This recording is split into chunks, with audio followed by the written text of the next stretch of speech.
সব শাক রান্না করার নিয়ম ঘুরে ফিরে একই। আসসালামু আলাইকুম, আশা করি সবাই অনেক বেশি ভালো আছেন। দেখেন তো এভাবে কখনো সরিষার শাক রান্না করে খাওয়া হয়েছে কিনা, যদি খেয়ে থাকেন অবশ্যই কমেন্ট করে জানাবেন। শুরুতে আমি এখানে 2 মুঠ সরিষার শাক নিয়েছি, সেগুলোকে ভালো করে বেছে নিয়ে এবং ধুয়েছি। চুলায় বসিয়েছি সিদ্ধ করার জন্য এটার আমি উপর দিক লবণ দিয়ে দিচ্ছি এবং খুব ভালো করে সিদ্ধ করে নেব। দেখতেই পাচ্ছেন এটাই ভালো করে সিদ্ধ হয়ে গেছে। এবার আমি এটাকে নামিয়ে নিব এবং ঠান্ডা করে নেব। ঠান্ডা করার পর এটাকে আমি ব্লেন্ডারের সাহায্যে ব্লেন্ড করে নেব। চুলায় একটি প্যান বসিয়ে নিলাম, দিয়ে দিচ্ছি 2 চামচের মতো ঘি। এবার দিয়ে দিচ্ছি এখানে 3টি শুকনো মরিচ, একটু ভেজে নিব। এবার আমি এখানে দিয়ে দিচ্ছি রসুন কুচি। আমি এখানে সম্পূর্ণ একটা আস্ত রসুনকে কুচি করে নিয়েছি। দিয়ে দিলাম 1 চামচ আদা বাটা। আদা রসুনটাকে খুব ভালোভাবে মিক্সড করে নেব। আদা রসুনটা যখন খুব ভালোভাবে মিক্সড হয়ে যাবে, এর সাথে অ্যাড করে দিব পেঁয়াজ। আমি এখানে মাঝারি সাইজের 2টি পেঁয়াজকে নিয়েছি। মোট কথা শাক যতটুকু হবে সেই পরিমাণে পেঁয়াজ নিতে হবে, তাহলে এটার স্বাদ যে সেই স্বাদটা বোঝা যাবে।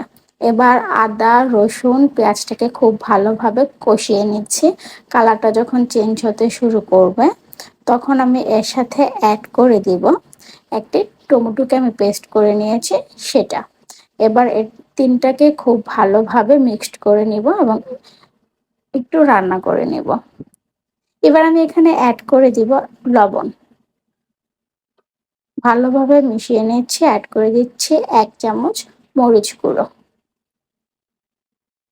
সবগুলো মশলাকে খুব ভালোভাবে মিশিয়ে নিব এবং খুব ভালোভাবে কষিয়ে নিব। আমি এখানে কোনো প্রকার পানি ব্যবহার করছি না।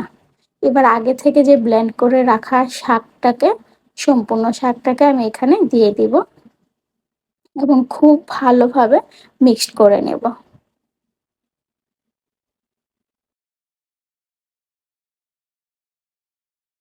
দেখতেই পাচ্ছেন এটাকে খুব ভালোভাবে মিক্সড করা হয়ে গেছে।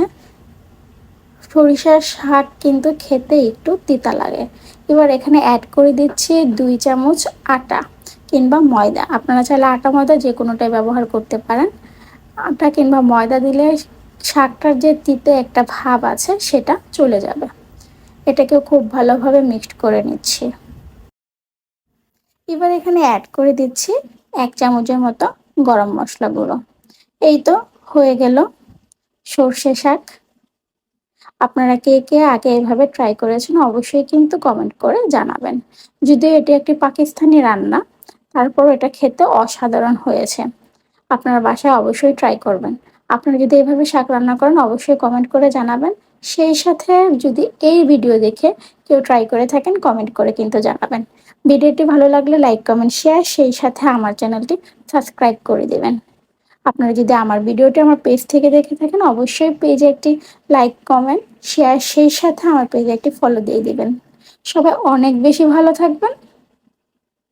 আল্লাহ হাফেজ।